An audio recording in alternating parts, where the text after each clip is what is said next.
এক মুহূর্তের জন্য চোখ বন্ধ করে কল্পনা করুন যে পৃথিবীতে আমরা জন্মেছি, বড় হয়েছি, ভালোবাসা আর স্বপ্ন বুনেছি, সেই পৃথিবীটাই যদি নিজের জায়গা বদলে ফেলে তাহলে কি হবে? যে গ্রহটাকে আমরা জীবনের একমাত্র নিরাপদ আশ্রয় বলে জানি, সেই পৃথিবী কি সত্যি এখন নিরাপদ? বাস্তব তো এটাই যে আমাদের এই পৃথিবী প্রতিদিনই বিভিন্ন বিপদের সম্মুখীন হচ্ছে। কিছু বিপদ আসছে দূর মহাকাশ থেকে, আবার কিছু বিপদ আমরা নিজেরাই তৈরি করছি আমাদের অসচেতনতার কারণে। আর ঠিক এই কারণেই মানুষ আজ ভাবতে শুরু করেছে পৃথিবীর বাইরে কি কোথাও আমাদের আরেকটা বাড়ি হতে পারে। এই ভাবনাকে সামনে রেখে এলন মাস্কের মতো ভবিষ্যৎবিদ আমাদের প্রতিবেশী গ্রহ অর্থাৎ মঙ্গল গ্রহে মানব সভ্যতা গড়ে তোলার স্বপ্ন দেখাচ্ছেন। বর্তমান প্রযুক্তির আলোকে মঙ্গল হলো একমাত্র এমন গ্রহ যেখানে যাওয়ার কথা আমরা বাস্তবসম্মতভাবে কল্পনা করতে পারি। কিন্তু আপনারা কি কখনো ভেবে দেখেছেন, আমরা যদি মানুষকে মঙ্গল গ্রহে না পাঠিয়ে পুরো পৃথিবীকে মঙ্গল গ্রহের জায়গায় নিয়ে যাই তাহলে কি হবে? পৃথিবী যদি সূর্যের তৃতীয় গ্রহ না হয়ে চতুর্থ গ্রহ হতো, তাহলে আমাদের গ্রহে কী ধরনের পরিবর্তন দেখা দিত? পৃথিবীর আবহাওয়া কেমন হতো? সমুদ্র, বাতাস, গাছপালা আর জীবজগৎ কি টিকে থাকতে পারত? আমরা কি আদৌ বেঁচে থাকতাম? বন্ধুরা, এই সমস্ত প্রশ্নের উত্তর জানার জন্য আজকের এই ভিডিওটা শেষ পর্যন্ত অবশ্যই দেখুন। তাহলে চলুন শুরু করা যাক। বর্তমানে আমাদের পৃথিবী সূর্য থেকে প্রায় 15 কোটি কিলোমিটার দূরে অবস্থান করছে। যখন পৃথিবী তার কক্ষপথে সূর্যের সবথেকে বেশি দূরে থাকে, তখন এই দূরত্বটা প্রায় 15 কোটি 21 লক্ষ কিলোমিটার হয়ে থাকে। আবার সবথেকে কাছে এলে সূর্য থেকে পৃথিবীর দূরত্ব কমে প্রায় 14 কোটি 70 লক্ষ কিলোমিটারে নেমে আসে। সব মিলিয়ে সূর্য থেকে পৃথিবীর গড় দূরত্ব ধরা হয় প্রায় 15 কোটি কিলোমিটার। ঠিক একইভাবে আমরা যদি মঙ্গল গ্রহের কথা বলি, তাহলে দেখা যায় মঙ্গল গ্রহ সূর্য থেকে প্রায় 20 কোটি 80 লক্ষ কিলোমিটার দূরে অবস্থান করছে। অর্থাৎ মঙ্গল গ্রহ পৃথিবীর তুলনায় সূর্য থেকে প্রায় 1.5 গুণ বেশি দূরত্বে অবস্থান করছে। এখানে যদি পৃথিবীকে মঙ্গলের জায়গায় নিয়ে যাওয়া হয়, তাহলে পৃথিবীও সূর্য থেকে ঠিক 20 কোটি 80 লক্ষ কিলোমিটার দূরে অবস্থান করবে। সূর্যকে একবার প্রদক্ষিণ করতে মঙ্গল গ্রহের 687 দিন সময় লাগে। অর্থাৎ তখন আমাদের পৃথিবীর 1 বছর হবে 687 দিনে। মঙ্গল গ্রহ তার নিজ অক্ষে একবার সম্পূর্ণ ঘুরতে সময় নেয় 24 ঘন্টা 39 মিনিট 36 সেকেন্ড। অন্যদিকে পৃথিবীর ক্ষেত্রে এই সময়টা প্রায় 24 ঘন্টা। মহাকাশে কোনো গ্রহের অবস্থান পরিবর্তন হলেও তার নিজ অক্ষের ঘূর্ণনের উপরে খুব বেশি প্রভাব পড়ে না। যার মানে হলো, পৃথিবী যদি মঙ্গল গ্রহের কক্ষপথে চলে যায়, তবুও আমাদের একদিনের দৈর্ঘ্য প্রায় একই থাকবে। কিন্তু আসল পরিবর্তনটা হবে তাপ ও আলোতে। সূর্য থেকে এত দূরে থাকার কারণে পৃথিবীতে পৌঁছানো সূর্যরশ্মি ও তাপের পরিমাণ অনেকটাই কমে যাবে। বর্তমানে আমরা সূর্য থেকে যতটা আলো পাই, তখন তার মাত্র 60% আলোই পাওয়া যাবে। তবে মঙ্গল গ্রহের তুলনায় পৃথিবীর বায়ুমণ্ডল অনেক বেশি ঘন হওয়ায় পৃথিবী কিছুটা বেশি পরিমাণ তাপ ধরে রাখতে পারবে। তাই বাস্তবে ধরে নেওয়া যায় যে আমরা হয়তো 60%-এর জায়গায় 70% সূর্যরশ্মি গ্রহণ করতে পারব। তবু এর এফেক্ট হবে ভয়াবহ। আমাদের পরিচিত উজ্জ্বল দিনগুলো আর আগের মতো থাকবে না। দুপুর বেলাতেও মনে হবে যেন সন্ধ্যা নেমে এসেছে। সারাদিন রাস্তার আলো জ্বালিয়ে রাখতে হবে, আর প্রকৃতির ভারসাম্য একের পর এক বড় পরিবর্তন দেখা দেবে। তাপমাত্রা প্রসঙ্গে প্রথমে আপনাদের জানিয়ে রাখি যে মঙ্গল গ্রহের পৃষ্ঠের তাপমাত্রা সাধারণত -110 ডিগ্রি সেলসিয়াস থেকে সর্বোচ্চ 35 ডিগ্রি সেলসিয়াসের মধ্যে ওঠানামা করে। তবে এর গড় তাপমাত্রা -65 ডিগ্রি সেলসিয়াস। অন্যদিকে আমাদের পৃথিবীতে আজ পর্যন্ত রেকর্ড করা সর্বনিম্ন তাপমাত্রা হল -89.2 ডিগ্রি সেলসিয়াস। 1983 সালে আন্টার্কটিকার ভস্টক নামের একটা জায়গায় এই তাপমাত্রাটা রেকর্ড করা হয়েছিল। বন্ধুরা, যদি পৃথিবী হঠাৎ করে মঙ্গলের জায়গায় চলে যায়, তাহলে তার ইমিডিয়েট এফেক্ট হিসেবে পৃথিবীর তাপমাত্রায় এক বিশাল পরিবর্তন দেখা দেবে। তখন বেঁচে থাকার জন্য আমাদের অনেক কম তাপমাত্রায় বেঁচে থাকতে শিখতে হবে। এই পরিস্থিতিতে Norway, Sweden, Canada, Iceland, Greenland এবং ডেনমার্কের মতো দেশগুলোতে বসবাস করা প্রায় অসম্ভব হয়ে যাবে। রাশিয়া, চীন, আমেরিকা যুক্তরাষ্ট্রের বিশাল অংশ ভয়ানক ঠান্ডার কবলে পড়বে। সেখানে যাওয়া আন্টার্কটিকায় যাওয়ার থেকেও বেশি বিপজ্জনক হয়ে উঠবে।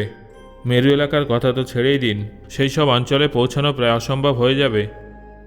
যেহেতু পৃথিবীর অধিকাংশ এলাকায় বসবাস করা কঠিন হয়ে পড়বে, তাই মানুষের সংখ্যা ধীরে ধীরে যে সমস্ত অঞ্চলের দিকে সরে যাবে, সেখানে তাপমাত্রা তুলনামূলকভাবে বেশি থাকবে।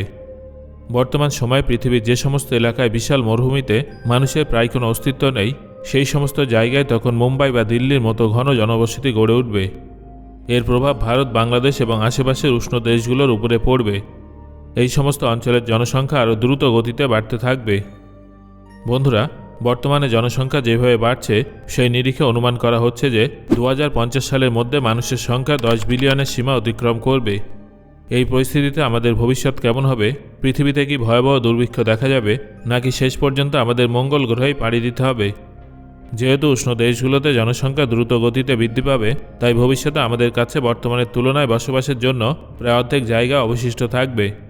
এই পরিস্থিতিতে বিশ্বের প্রত্যেকটা দেশের সরকারকে জনসংখ্যা নিয়ন্ত্রণের দিকে বিশেষ নজর দিতে হবে। কিন্তু এখানেই সব সমস্যা শেষ নয়। যদি কোনো কারণে আমাদের গ্রহ কম সূর্যরশ্মি গ্রহণ করে, তাহলে পৃথিবীতে উপস্থিত উদ্ভিদও পর্যাপ্ত সূর্যরশ্মি পাবে না। উদ্ভিদ সালোকসংশ্লেষ প্রক্রিয়ার মাধ্যমে খাদ্য তৈরি করে, আর এই প্রক্রিয়াটা সূর্যরশ্মি ছাড়া একেবারেই অসম্ভব। ফলে সূর্যরশ্মি কমে গেলে সালোকসংশ্লেষের হার কমে যাবে এবং গাছের বৃদ্ধি মারাত্মকভাবে ব্যাহত হবে। এর সরাসরি প্রভাব পড়বে খাদ্য উৎপাদনের ওপর। এই ধরনের পরিস্থিতিতে পৃথিবীর বর্তমান জনসংখ্যার জন্য পর্যাপ্ত খাবার জোগাড় করা কঠিন হয়ে যাবে এবং পৃথিবীর বহু অঞ্চলে ভয়াবহ দুর্ভিক্ষ দেখা দিতে পারে। এছাড়াও আপনারা জানেন যে সালোকসংশ্লেষ প্রক্রিয়ার একটা গুরুত্বপূর্ণ বাই প্রোডাক্ট হলো অক্সিজেন। তাই সালোকসংশ্লেষের হার কমে যাওয়ার সঙ্গে সঙ্গে পৃথিবীর বায়ুমণ্ডলে অক্সিজেনের মাত্রা দ্রুত হারে কমতে থাকবে, যার ফলে মানুষের স্বাভাবিকভাবে নিঃশ্বাস নেওয়াই কঠিন হয়ে পড়বে। অক্সিজেন ছাড়া আমাদের শরীর এনার্জি উৎপাদন করতে পারে না, তাই এমন পরিস্থিতিতে আমাদের আর্টিফিশিয়াল অক্সিজেনের উৎস খুঁজতে বাধ্য হতে হবে। তবে যাদের শ্বাসকষ্টের সমস্যা আছে, তাদের পক্ষে এই ধরনের পৃথিবীতে বেঁচে থাকা প্রায় অসম্ভব হয়ে দাঁড়াবে। তবে অন্ধকার ভবিষ্যতের মাঝেও একটা দিক আমাদের পক্ষে ইতিবাচক হতে পারে।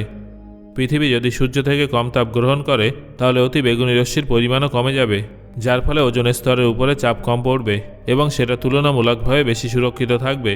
পাশাপাশি পৃথিবীতে স্কিন ক্যান্সার এবং অন্যান্য ত্বকজনিত রোগের ঝুঁকি অনেকাংশ কমে যেতে পারে। বন্ধুরা, মানব সভ্যতার কথা তো বললাম, এবার প্রাণীদের কী অবস্থা হবে সেটা আপনাদের জানাই। পৃথিবী এবং মঙ্গল গ্রহ যদি একে অপরের স্থান সুইচ করে, তাহলে প্রাণী জগতের উপরে সবথেকে ক্ষতিকারক প্রভাব পড়বে। প্রায় প্রতিটা প্রাণীর প্রজাতি এতে মারাত্মকভাবে ক্ষতিগ্রস্ত হবে। ইতিহাস সাক্ষী আছে, অতীতে যখনই পৃথিবীর আবহাওয়ায় বড় ধরনের পরিবর্তন এসেছে, তখন অধিকাংশ প্রাণী নিজেদের পরিবেশের সঙ্গে মানিয়ে নিতে ব্যর্থ হয়েছে। এই ক্ষেত্রে পরিস্থিতি ঠিক তেমনই হতে পারে। অনুমান করা হচ্ছে পৃথিবীর প্রায় 50% প্রাণীর প্রজাতি বিলুপ্ত হয়ে যেতে পারে। বিলুপ্তির কথা উঠলে আমাদের সবার আগে ডাইনোসরের কথাই মনে পড়ে। আজ থেকে প্রায় 66 মিলিয়ন বছর আগে পৃথিবীর সঙ্গে চিকসিলভ অ্যাস্ট্রয়েডের ভয়াবহ সংঘর্ষের ফলেই ডাইনোসরদের বিলুপ্তি ঘটেছিল। তবে আপনারা কি জানেন, মঙ্গল গ্রহে প্রতি বছর 200-এরও বেশি গ্রহাণু আশ্রয় পড়ে। যদিও সেগুলোর আকার চিকসিলভের মতো বিশাল নয় এবং মঙ্গল গ্রহের কাছে পৃথিবীর মতো ঘন বায়ুমণ্ডলও নেই, তবুও যদি প্রতি বছর একটা করে গ্রহাণু পৃথিবীতে আশ্রয় পড়ে, তাহলে সবসময় আমাদের আতঙ্কের মধ্যেই বসবাস করতে হবে। এখানে আরেকটা গুরুত্বপূর্ণ বিষয় আমাদের মাথায় রাখতে হবে, বৃহস্পতি ও মঙ্গলের মাঝে আছে একটা বিশাল অ্যাস্ট্রয়েড বেল্ট। মঙ্গল গ্রহ পৃথিবীর তুলনায় কম ম্যাসিভ হয়। যদি মঙ্গলের জায়গায় পৃথিবীকে বসানো হয়, তাহলে অ্যাস্ট্রয়েড বেল্টের মধ্যে গ্র্যাভিটেশনাল ক্যাওস সৃষ্টি হতে পারে, যার ফলে সেখানকার কিছু গ্রহাণু পৃথিবীর দিকে ধেয়ে আসতে পারে। এইভাবে যদি কোনো সময় কোনো গ্রহাণু সরাসরি পৃথিবীতে আঘাত হানে, তাহলে মানব সভ্যতার অস্তিত্ব বিপন্ন হয়ে উঠবে।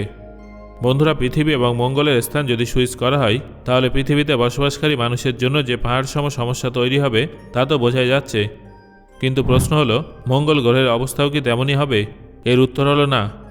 পৃথিবীর জায়গায় আসলে মঙ্গল গ্রহ বর্তমানের তুলনায় অনেক ভালো অবস্থায় থাকবে। মঙ্গল গ্রহের তাপমাত্রা বৃদ্ধি পাবে এবং মেরু অঞ্চলে জমে থাকা বরফ গলতে শুরু করবে। এই পরিবর্তনের ফলে ভবিষ্যতে আমরা আউটার সোলার সিস্টেমকে আজকের তুলনায় অনেক বেশি কার্যকর ও গভীরভাবে এক্সপ্লোর করতে পারবো। সো বন্ধুরা, আজকের এই ভিডিও থেকে আপনি কোন তথ্যগুলো নতুনভাবে জানলেন সেটা অবশ্যই আমাকে কমেন্ট করে জানান। ভিডিওটা ভালো লাগলে একটা লাইক করুন এবং বন্ধুদের সাথে শেয়ার করুন। ধন্যবাদ।